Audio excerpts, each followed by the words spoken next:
할렐루야.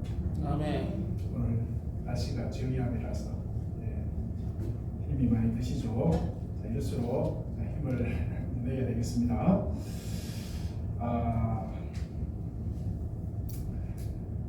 이런 시를 제가 한번 인터넷에서 봤습니다.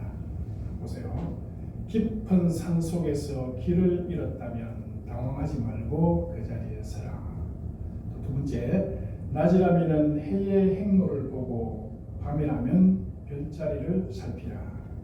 또 어떤 낭만을 만나도 방향만 가늠할 수 있다면 사람의 삶 또한 마찬가지니 모질고 험난한 가운데에서도 가야 할 방향을 믿고 가다 보면 어느새 찾는 길 그럴 수 있었다. 그리고 마침내 종착지에 이르게 되리라. 문득 지나가다가 본 그런 좋은 시였습니다. 방향, 삶의 방향이 굉장히 중요합니다. 사실은 삶의 방향을 바로 잡고 간다면은 속도가 조금 늦어도 어떨 때는 조금 뒤로 간다 할지라도 결국은 우리가 원하는 종착지에 온전히 도착할 수 있을 줄로 믿습니다.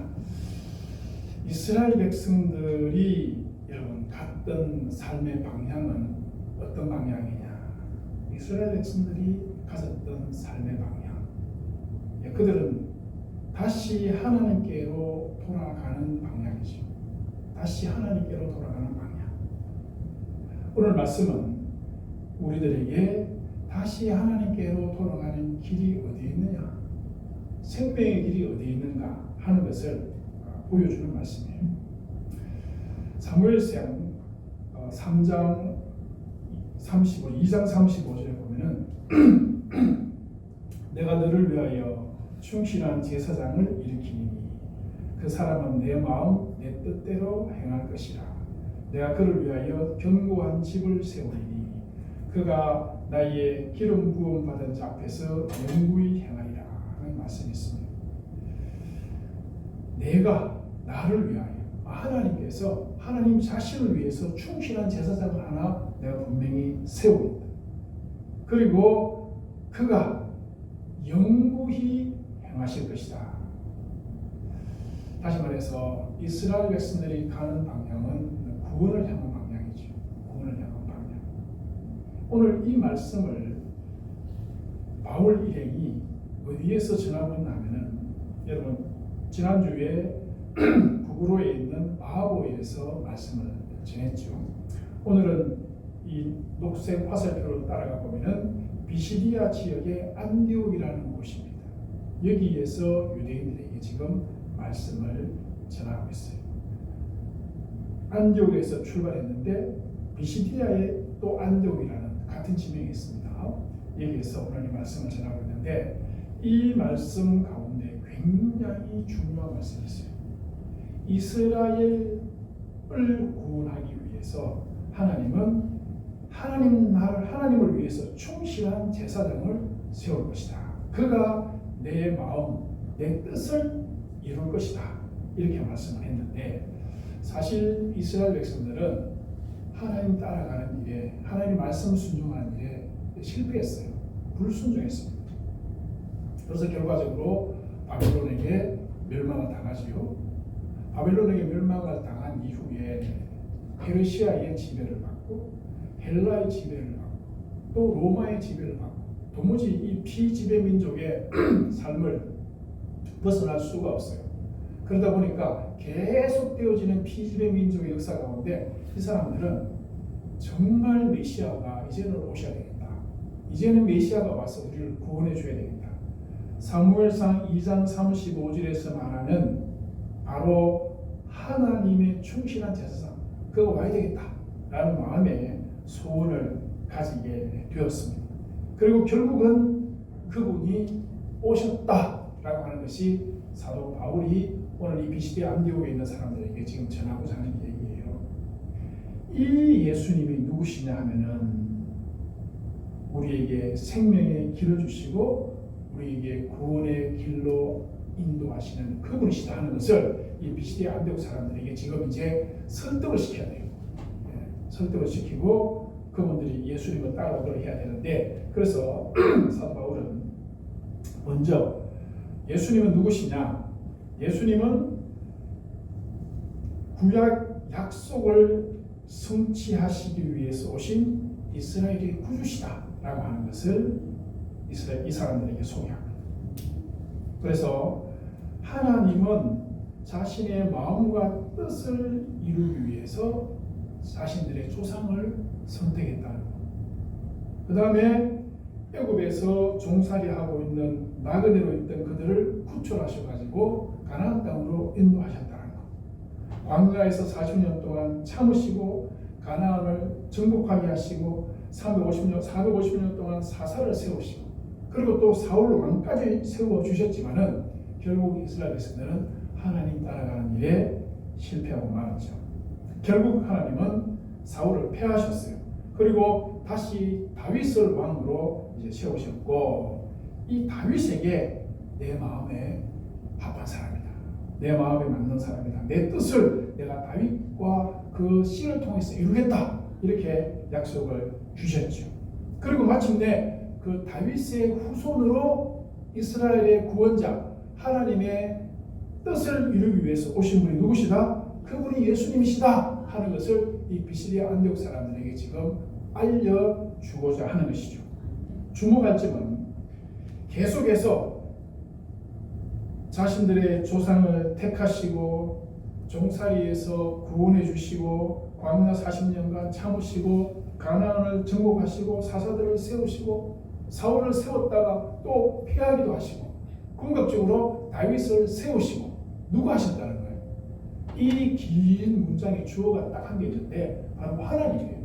하나님이 그 모든 역사를 이끌고 오셨다는 것을 분명하게 사울은 밝혔어요. 그러면서 그 하나님의 뜻을 따라서 오신 이가 누구시다? 바로 예수님이시다. 자, 이거를 이 사람들에게 지금 설득을 시켜야 되는데 과연 이 사람들이 어떻게 받아들이는가? 이걸 이제 우리가 한번 봐야 돼요. 하나님 뜻이 뭐냐? 이거지. 하나님께서 자기 뜻을 이루시기 위해서 이스라엘 역사를 지금 계속 진행시켜 가고 계신데 하나님의 뜻이 뭐냐? 46절, 48절 보면은 영생을 주시는 거예요. 하나님께서 자기 백성들에게 영원한 생명을 주시는 거, 이게 하나님의 뜻입니다. 이게 하나님의 뜻이에요. 죄인들을 회복시켜 가지고 하나님 자녀로 다시 돌이켜도록 만드는 거, 이게 하나님의 뜻이에요. 두 번째는 예수님은 구원의 말씀이시다, 이렇게 지금 얘기하고 있어요. 이번에는 세례 요한의 고백을 알려줍니다. 세례 요한이 예수님을 구원의 말씀으로 오신 분이다 라고 지금 사람들에게 얘기를 했다는 것이죠.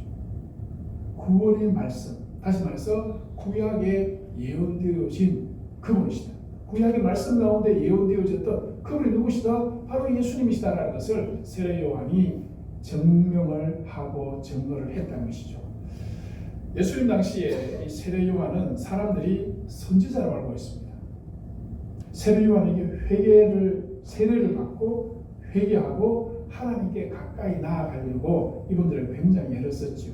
그래서 요한이 그리스도이신가 이런 생각이 들 정도로 그 사람들은 세례 요한을 굉장한 선지자로 바라보고 있었어요.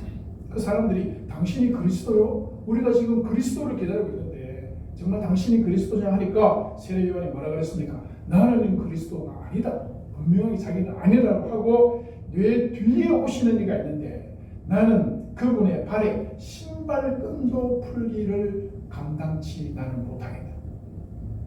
그 시대의 가장 위대한 선지자가 자기 뒤에 오시는 분을 소개하고 있습니다. 그 예수님을 소개하면서 나는 그분의 신발끈도 풀 수 없는 내 뒤에 오시는 분이 바로 그분이 그리스도시고 그분이 우리의 구원자시다. 이렇게 세례 요한이 고백했던 말을 지금 바울이 다시 비시리아 안디옥에서 그 사람들에게 전하는 거예요. 세례 요한이 그렇게 소개했던 분이 누구냐? 바로 예수님이시다. 그럼에도 불구하고 구원의 말씀으로 오셨어. 그래서 너희들은 예루살렘에 있는 사람이든지 어디에 있는 사람들이든지 회당에서 안식일 날마다 하나님의 말씀을 읽고 그 말씀을 해석하고 그 말씀을 적용하면서 예배를 드리고 있는데도 불구하고 사람들이 그 참뜻을 깨닫지 못하고 있다는 것이죠. 말씀을 읽으면서도 그 말씀이 지금 성취되어 가지고 예수 그리스도로 오셨음에도 불구하고 모르고 있더라는 것이죠. 어떻게 그분을 영접하지 아니하고 오히려 빌라도에게 내어줘 가지고 십자가에서 죽게 만들지 않느냐. 그런데 바로 그분이 메시아시고 그리스도시다. 그 얘기를 지금 하거든요. 심지어 너희들이 안식일마다 읽는 그 말씀 가운데 예수께서 죽었다가 다시 살아나야 될 것, 그것조차도 구약에 예언되어져 있어. 그런데 너희들이 그것을 읽으면서도 예수께서 죽었다가 다시 살아났음에도 불구하고 이해하지 못하고 깨닫지 못하느냐. 우리가 바로 그 예수 그리스도의 죽으심과 부활이 말씀대로 성취된 것에 대한 증인이다. 우리가 증인이다. 세례 요한이 고백했던 그거에 대한 증인이 바로 우리다. 이렇게 말씀하고 있는 것이죠. 그리고 세 번째로 예수님은 부활의 약속이시다. 예수 그리스도는 누구시냐? 부활의 약속이시다. 29절에 보면 하나님이 죽은 자 가운데서 그를 살리셨다라고 했어요. 하나님이 죽은 자 가운데서 그를 살리셨다. 이게 사실은 복음의 핵심이에요. 사도행전의 핵심 내용이 뭐냐면 바로 이겁니다. 예수께서 죽으셨다가 부활하셨다는 것, 그것에 너희들 증인되라는 거죠. 증인. 그 증인의 사명이 어디에 있느냐? 오늘날 교회에 있는 거예요. 예수의 부활의 증인들이 누구다? 교회고 성도들이고 우리가 해야 될 일이 바로 그겁니다. 교회의 핵심 목표가 이거예요. 예수 부활하셨다. 부활절에만 부활을 외치는 게 아닙니다. 모두 그리스도인들은 다 이 부활의 신앙으로, 이 부활의 정신으로, 부활의 믿음으로 살아가야 되고 그걸 전하는 것이 교회의 사명이다. 그러면서 부활에 대해서 더 자세하게 지금 구약 성경을 인용해서 설명을 하고 있어요. 첫 번째는 이사야 55장 3절을 인용합니다. 여기 보면은 너희는 귀를 기울이고 내게 나와 들으라. 그래 하면 너희의 영혼이 살리라. 내가 너희를 위하여 영원한 언약을 맺으리니 곧 다윗에게 허락한 확실한 은혜다. 다윗에게 내가 확실한 약속을 줬어. 그게 뭐냐 하면 너희들이 산다는 거예요. 산다는 거예요. 너희들이 영원히 살 거라는 거예요. 내가 이 언약을 다윗과 분명히 맺었었다는 것이죠. 그리고 그 영원한 언약으로 오신 분이 누구시다? 바로 예수님이시다. 그래서 이 예수님은 하나님께서 죽은 자 가운데서 다시 일으키사 다시는 썩음을 당하지 않게 하셨다. 그래서 예수님이 누구신가 하는 것을 이사야 55장 3절을 통해서 인용을 하고, 두 번째는 시편을 인용합니다. 시편 2편 7절에 보면 너는 내 아들이라 오늘 너를 낳았다 라고 하는 이 말씀도 하나님께서 예수 그리스도를 하나님의 아들로 인정하시고 낳았다는 것은 생명을 주셨다는 거예요.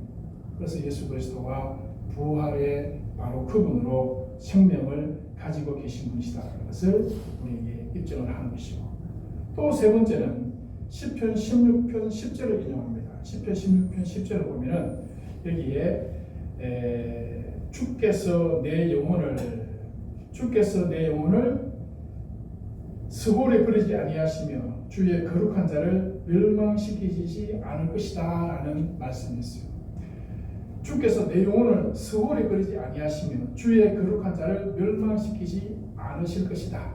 자, 그것이 누구에게 이루어졌느냐? 오늘 예수 그리스도의 부활에 이루어진 것이다 라는 것이죠. 그래서 이 사도 바울은 예수 그리스도의 이 부활에 대해서 구약 성경에 예언되어진 죽으심과 부활이 바로 이분에게 이루어졌다라고 하는 것을 분명하게 지금 이제 말씀을 근거로 해서 알려주고 있는 것이죠. 사실 주목할 것은 예수님과 다윗을 비교하면서 다윗은 썩어져 육신이 없어졌지만 예수님은 부활하신 분이시다. 요걸 지금 설명을 하고 있어요. 사실 이 설명이 바울만 이렇게 설명한 것이 아니고, 여러분 기억나십니까? 사도행전 2장에 가면은 베드로가 오순절에 성령이 오신 것에 대해서 사람들에게 얘기할 때도 똑같이 시편 16편을 인용을 해요. 그러면서 하는 말이, 이런 내 영혼을 음부에 버리지 아니하시며 주의 거룩한 자로 썩음을 당하지 않게 하실 것이미로다 하신 요 시편을 인용을 딱 해가지고, 형제들아, 내가 조상 다윗에 대하여 담대히 말할 수 있느니 다윗이 죽어 장사되어 그 묘가 오늘까지 우리 중에 있도다. 자, 다윗은 죽어서 장사되어 가지고 묘가 여기 있지 않느냐? 다윗은 죽었다는 거죠. 그래서 다윗은 하늘에 올라가지 못했다, 이 말.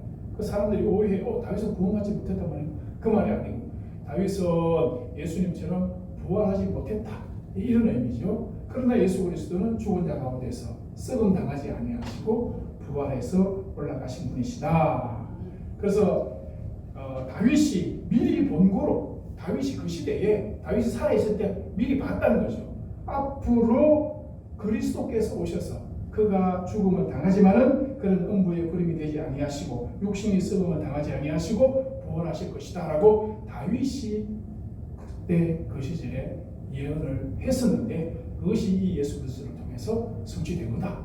베드로가 그렇게 성령에 대해서 얘기하면서 그렇게 설명을 했어요. 그런데 오늘 이 바울도 딱 다윗과 예수님을 대조해 가면서 이렇게 설명을 하고 있어요. 이게 우리가 어떻게 생각하면은 당연하게 베드로와 사울이 그렇게 했을 것이라고 생각하는데, 실제로 이게 당연한 게 아니에요. 베드로가 다윗을 가르친 적이 있습니까? 없어요. 갈라디아서를 보면은 사도 바울은 자기가 가진 복음은 예루살렘 사도들한테 받은 것이 아니라고 분명하게 밝혔어요. 예루살렘에 사도들 만나려고 갔었는데 사도들이가 만나지 못했다. 내가 전하는 복음은 누구에게 받은 것이다? 성령께 받은 거야. 성령을 통해서 받은 거야.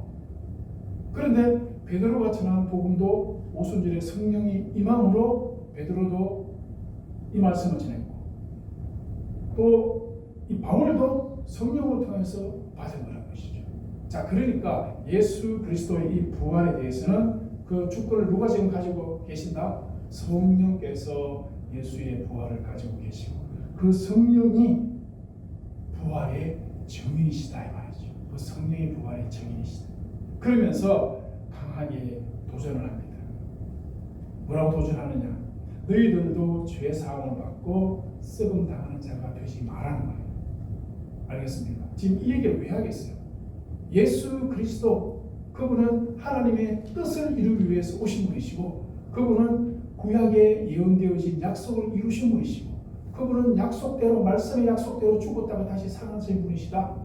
이 얘기를 지금 왜 하겠어요? 이 사람들이. 여러분들도 바로 그 예수를 믿으라는 거예요. 그 예수에 대해서 바로 알아라는 거예요. 그래서 여러분들도 썩음 당하는 자가 되지 말고 부활에 참여하는 자가 되라 하는 것입니다. 자, 그럼 어떻게 썩음 당하지 아니하고 부활에 참여할 수 있겠는가? 다른 방법 있습니까? 썩음 당하지 아니하고 부활에 참여하는 방법 있어요, 없어요? 방부제에 그냥 더 담그고 있으면 썩진 않아야겠지. 그 얘기 하는 게 아닙니다. 알았죠? 지금 방부제에 몸을 담그라, 지금 그 얘기 하는 게 아니에요. 38절을 보면은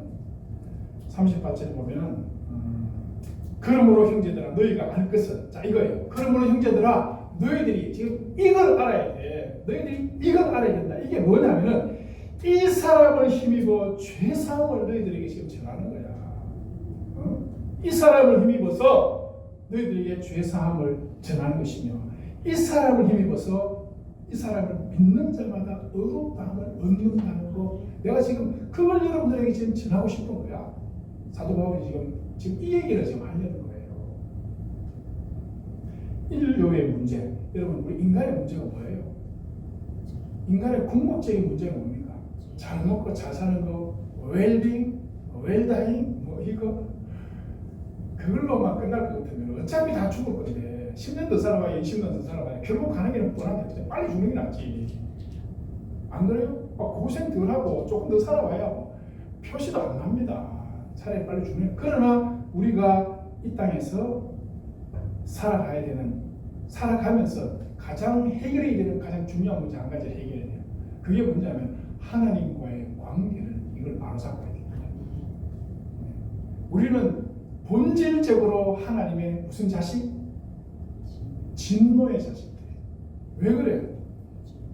하나님이 아닌 다른 것을 주로 섬기고 살아가고 있다. 원죄부터 시작해서 우리가 지금 살아가는 것도 가만히 보면은 우리는 뭘 지금 목표로 살아가고 있습니까? 맨날 우리 속에 우리의 모든 것을 살아가고 있는 관심사가 뭐냐는 것이죠. 예. 결국은 그건 이 땅의 문제예요. 궁극적으로 우리가 해결해야 될 문제는 이 땅의 문제가 아니라 우리의 영혼의 문제예요. 영혼의 문제. 예. 궁극적으로 우리가 가야 될 그곳, 하나님 앞에 서야 되는 그 부분에 있어서 해결책을 가져야 되거든. 그게 뭐냐? 죄사함 받는 거예요. 죄사함 받는 거예요.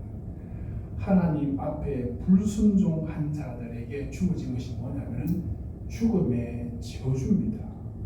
그 죽음의 저주가 누구한테? 우리에게 와 있어요. 우리에게 와 있어요. 그런데 그 죽음의 저주를 누가 대신 지셨어요? 예수 그리스도께서 저주를 받아서 나무에 달려서 돌아가셨어요. 사람들은 예수님이 저주받았다니 그럴 수 있나? 예수님이 십자가 달렸으면서 왜 나를 버리시나이까 했는데 예수님은 하나님께 버림받았다. 예수는 가짜다. 이렇게 가면 성경을 잘못 보는 거예요. 초딩이에요. 초딩. 성경을 볼 줄 모르는 거예요. 예수님이 왜 나를 버리시나이까? 우리는 하나님 앞에 버림받은 존재들이고 하나님 앞에 저주받은 존재들이거든요. 그 버리심과 그 주제로 예수님이 다 짊어지시고 십자가에서 해결하셨어요. 네? 그래서 우리가 그 예수 그리스도를 의지하고 예수를 믿음으로 예수 안에 있는 자에게 결코 정죄함이 없고 우리를 하나님 자녀 삼으시고 하나님 백성으로 인정해 주신다. 이게 이 사람을 힘입어 죄사함을 받으라. 이 사람을 힘입어서 의롭다 하심을 받으라 라고 지금 말하는 거예요. 사도 바울은 이걸 압니다. 사도 바울은 이걸 아는 거예요. 이게 아니까 여기 와서 이렇게 얘기하는 거예요. 그런데 이 정도만 하고 그냥 끝나도 되겠죠. 요 1절이야. 1절만 설교하고 예수를 믿으시고 구원 받으세요 하고 끝나면 좋겠지만은 지금 이렇게 끝낼 수가 없어. 경고를 좀 해야 돼. 경고. 강한 경고를 하고 있습니다. 경고. 이 경고가 하박국 1장 5절 말씀. 하박국 1장 5절 말씀을 인용을 하면서 선지자들이 바벨론의 공격을 당해서 멸망당했던 그 남쪽 유다에게 하박국 선지자가 경고했던 그 경고를 다시 한번 들려주고 있습니다. 보라, 멸시하는 사람아, 너희는 놀라고 멸망하라. 내가 너희 때를 당하여 한 일을 행할 것이니 사람이 너희에게 이럴지라도 도무지 믿지 못할 일이라. 보라, 내가 사납고 성급한 백성 점령하는 갈대아 사람을 일으켰나니 그들은 무섭고 두렵고 무서우며 그들의 군마는 표범보다 빠르고 저녁 이리보다 사나우며 먹이를 움켜쥐고 달려드는 독수리 같은 그런 자들이 너희들에게 덮칠 것이다. 경고했어요. 멸시하는 사람아 이랬어요. 이게 뭘 멸시한다는 거야? 하나님의 말씀을 멸시하는 자들. 구약시대에 하나님의 말씀을 순종하지 아니하고 멸시하는 자들에게 하나님의 심판이 갈대아 사람 바벨론을 통해서 너희들에게 임할 거다 라고 지금 경고한 말씀을 인용을 하면서 하는 말이, 너희들이 바로 이 예수 그리스도를 영접하지 아니하고 이 예수 그리스도를 통해서 죄사함을 받지 아니하면은 너희들에게도 똑같은 이런 일이 임하게 될 거다 경고합니다. 그 경고가 이루어졌어요? 안 이루어졌어요? 그 경고가 이루어졌어요. AD 70년에 로마가 쳐들어와서 예루살렘을 포위하고 예루살렘 성전을 무너뜨리고 성을 무너뜨렸어요. 그리고 이스라엘은 망했습니다. AD 1세기에 이스라엘은 다 유대인들 다 흩어버렸어요. 로마에서 다 쫓아내버렸어요. 그래서 세계적으로 디아스포라가 되어가지고 지금까지 해먹어 돌아다니다가 이제 저기 팔레스타인에 이스라엘의 나라를 만들고 저 이스라엘은 성경에서 말하는 이제 그런 이스라엘은 아닙니다. 이스라엘 백성들이 흩어져 가지고 전 세계에 흩어져서 2000년 동안 살면서 얼마나 많은 박해를 당했습니까? 얼마나 많은 박해를 당했어요. 단적으로 이스라엘 사람들 보세요. 이스라엘 유대인 하면 우리가 딱 떠오르는 사람이 백인입니까? 흑인입니까? 뭐예요? 이스라엘 유대인 하면 딱 떠오르는 이미지는 뭐예요? 백인이잖아요. 그런데 원래 이스라엘 사람들은 백인이 아닙니다. 지금 저 이라크 사람들하고 원래 똑같이 생겼어요. 왜? 아브라함이 갈대아우르 이라크 땅에서 살다가 온 사람입니다. 아시겠죠? 굳이 유대인 하면은 이라크 사람들 떠올리면 거의 비슷할 거예요. 근데 지금 사실 유대인들은 백인들이에요. 거의 백인, 흑인도 있고 뭐 있긴 있는데 이게 뭐냐면은 이스라엘 백성들이 디아스포라가 되어가지고 전 세계에서 살아남기 위해서 다 혼혈이 된 거예요. 혼혈이. 그러나 그 신앙 믿음만큼은 이제 그러지 않았죠. 육신은 유대인이 아닌 모습이지만은 신앙은 유대인의 모습으로 살아가고 있어요. 그러나 저분들은 지금도 메시아를 기다리고 있습니다. 지금도 그리스도가 오시기를 기다리고 있어요. 예수님을 그리스도로 인정하지 않는 거지. 그러니까 그때의 사도 바울이 이 유대인들에게 했던 말씀이 지금 유대인들에게도 똑같이 그대로 100% 적용될 수밖에 없는 거예요. 이 사람을 힘입어서 죄사함을 받아라. 다른 사람 기다리지 마. 다른 사람은 없어. 성경에 예언하신 분이 바로 이 예수님 이분이시다. 그걸 바울이 지금 얘기하잖아요. 유대인들에게 회당에 가서 지금도 똑같이 그대로 적용이 되고 있어요. 만약에 계속해서 끝까지 회개하고 돌이키지 않으면은 그러한 멸망의 순간이 한 번 더 마지막으로 온다. 언제 온다? 예수님 재림하실 때 임하게 된다는 거예요. 그래서 예수님 재림하시기 전에 빨리 예수 그리스도를 믿고 돌아와라. 설교 후에 반응이 어땠을까요? 이 말씀을 전했어. 회당에서 유대인들이 있는 회당에서 전했는데 반응이 어땠을까? 이 사실 의외로 처음에는 반응이 좋았어요. 다음 주에 한 번 더 와서 전해달라. 지금 이렇게 됐어요. 자, 그런데 문제가 일어났습니다. 45절을 보면은 유대인들이 바울의 말을 반박하고 비방하면서 나섰어요. 나서가지고 결국은 사람들을 선동해가지고 바울 일행을 박해하고 성에서 쫓아내 버렸어요. 우리는 이 경고와 관련해서 마지막으로 하나님의 경고를 하나 더 묵상을 해야 됩니다. 16절에 보면은 바울이 설교를 시작할 때에 이스라엘 사람들과 하나님을 경외하는 사람들아 들으라. 바울이 일어나 손짓하며 말하되 이스라엘 사람들과 및 하나님을 경외하는 사람들아 들으라 하면서 예수 그리스도에 대해서 방금 전한 말씀대로 전했어요. 그런데 이 말씀, 이 어떤 모습이 신명기 6장 4절에 모세가 이스라엘 백성들에게 셔마 이스라엘 하면서 이스라엘아 들으라 하면서 율법을 전했던 것과 너무 장면이 닮아 있어요. 들으라 하는 단어도 닮아 있습니다. 자, 이게 뭐냐면은 이 누가 행전을 기록하면서 지금 사도 바울이 전하는 어떤 이 복음, 바울과 베드로와 사도들이 전하는 이 복음이 바로 구약에서 모세가 이스라엘 백성들에게 율법을 전한 것과 같은, 율법이 뭐냐면 이스라엘 백성과 하나님의 언약 관계를 증명하는 거다. 언약 백성 되었다. 나는 언약을 따라서 너희들이 하나님 되었고 너희들은 언약을 따라서 나의 백성 되었다라고 하는 것이 율법이거든. 지금은 새 언약의 시대. 그 언약이 누구예요? 새 언약은 예수 그리스도시거든. 그러니까 저는 예수 그리스도를 통해서 너희들과 나는 뭐다? 언약 관계가 성립하는 거예요. 아시겠죠? 그래서 예수 복음을 전하면서 거기에 모세의 모티브를 이렇게 떠오르도록, 모세가 구약에서 이스라엘 백성들에게 언약을 전했던 그것을 떠올리도록 하면서 이스라엘 백성들에게 이 예수 그리스도를 새 언약으로 받아들일 것을 지금 은연중에 보여주고 있는 것이죠. 이스라엘아 들으라. 자, 들으라.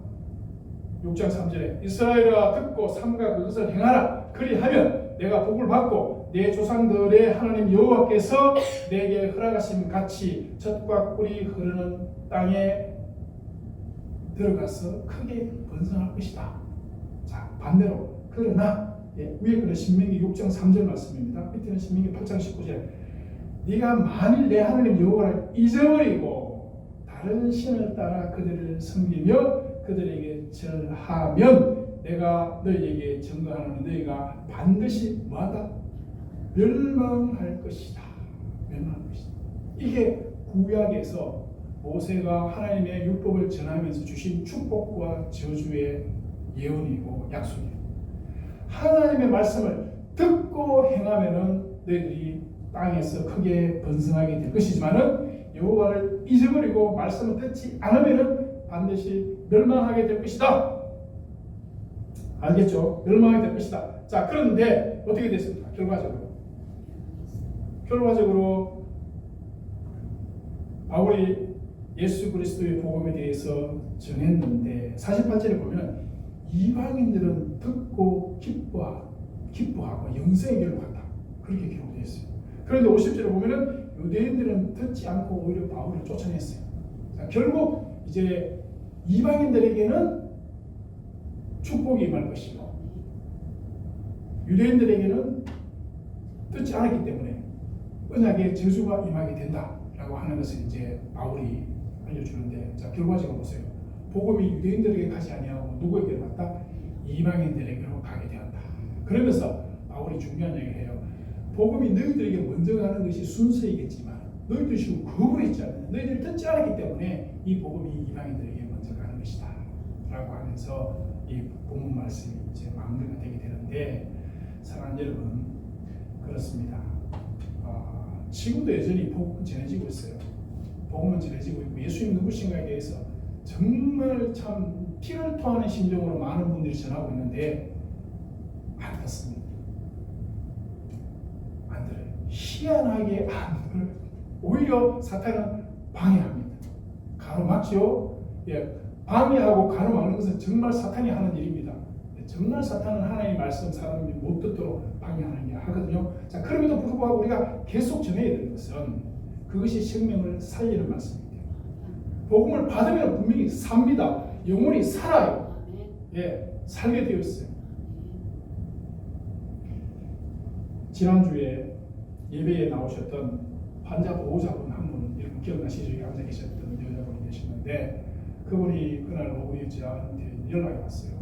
자기 아버지가 혼자 울산에 계신데 평소에 이 치매가 있으신데 뇌출혈이 되어가지고 지금 중환자실에 계시다. 그런데 그분이 복음을 받아들이지 않았다. 그러니까 목사님 그분 찾아가셔가지고 복음을 받아들일 수 있도록 말씀을 전해주시고 기도를 해주십시오 하더라고요. 사실은 저는 중환자실에 물론 내가 이제 원목이니까 들어가겠다 하면은 문을 열어주고 제가 들어갈 수 있도록 다 됩니다. 그러나 제가 될 수 있으면 중환자실에 안 가요. 가면 그 엄청 바쁘거든요. 정신없이 바빠요. 중환자실에 여기저기 막 수리병 가는 분도 계시고 야단이거든. 근데 제가 들어가면 폐를 끼치는 것 같아서 제가 웬만하면 안 가요. 그런데 이런 경우는 갑니다. 돌아가시기 직전에 있는 사람들이라든지 예수 영접할 수 있도록 해달라 그러면 제가 물을 해서도 가는데 그날도 그렇게 해서 갔어요. 가니까 콧줄도 꽂고 그냥 의식이 없는 상태에 누워 계시더라고. 간호사한테 물어봤어요. 지금 귀는 열려있지? 하니까 열려있대요. 그래서 내가 기도 좀 하고 좀 하겠다 하니까 허락을 해주더라고. 그래서 복음을 전했어요. 할아버지 딸이 보내서 왔습니다. 딸이 보내서 왔다는 얘기를 꼭 하라더라고요. 그래서 딸이 보내서 왔습니다. 이 병원의 원목이고, 제가 오늘 생명의 말씀을 전하겠습니다. 예수 그리스도를 구주로 영접하시고 예수를 믿으면 구원받는다. 내가 과거에 지었던 죄 예수 이름으로 다 사해 주시고 내가 하나님 자녀 되기를 원합니다. 하나님 나를 붙잡아 주세요. 그렇게 믿고 그렇게 마음으로 예수를 따라가면은 구원 얻을 수 있습니다 하고 전하고 제가 기도하겠습니다 하고 그분에게 마저 기도하고 나왔거든요. 그러고 한 이틀 있다가 돌아가셨어요. 돌아가셨는데 사랑하는 여러분, 저는 이 얘기 왜 하냐면 이 따님이 너무 귀해요. 이 따님이 저를 굉장히 괴롭히더라고요. 계속 전화가 와요. 뭐 그렇게 자주 온 건 아니지만은, 그러면서 저보고 아버지에 대해서 아버지 그 복음을 받아들여야 되는데 아버지가 복음을 받아들이지 못하고 돌아가실까 굉장히 안타까워하면서 저한테 계속 전화가 와서 전화가 오니까 저도 더 관심을 갖게 되고 자꾸 찾아보게 되고 간호사들한테 확인해 보게 되고 이렇게 되는 거잖아요. 그렇습니다. 제가 여러분 결론적으로 말씀드리고 싶은 것은 바로 이분 같은 이런 마음이 있어요. 아시겠죠? 이분 같은 이런 마음. 주변에 예수 안 믿는 식구가 있다든지 예수 안 믿는 사람이 있으면 예수를 믿도록 해야 되겠는데 저 예수 믿도록 해야 되겠는데 이런 간절한 마음. 아시겠죠?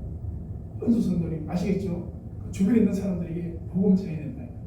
복음을 꼭 전해야 돼. 우리 주변에 있는 사람, 내 주변에 있는 사람들이 내 입에서 나오는 복음을 못 듣는 사람이 없어야 돼. 어떤 사람이든지 만나면 예수님이 누구신가? 정말 예수 믿어야 된다. 이걸 여러분 꼭 전하시기를. 사도 바울이 그 비시디 안디옥에서 그 회당에서 이 복음의 말씀 전하는 것을 한번 여러분 상상해 보세요. 그 뜨거운 심정으로 복음을 위해서 살아가시는 여러분 되시기를 주님의 이름으로 축원합니다. 하나님 아버지 감사합니다. 오늘도 주께서 저희들을 부르시고 이 사도 바울이 전했던 예수님이 누구신가, 예수 그리스도를 통해서 그를 힘입어 구원에 이르기를 바라는 아버지여 이 외침 저희들이 이걸 통해서 선포되게 하시고 또 저희들이 전하는 그 복음을 듣고 구원받는 자들이 날마다 늘어날 수 있도록 은혜 베풀어 주시옵소서. 감사합니다. 예수님 이름으로 기도드리옵나이다. 아멘.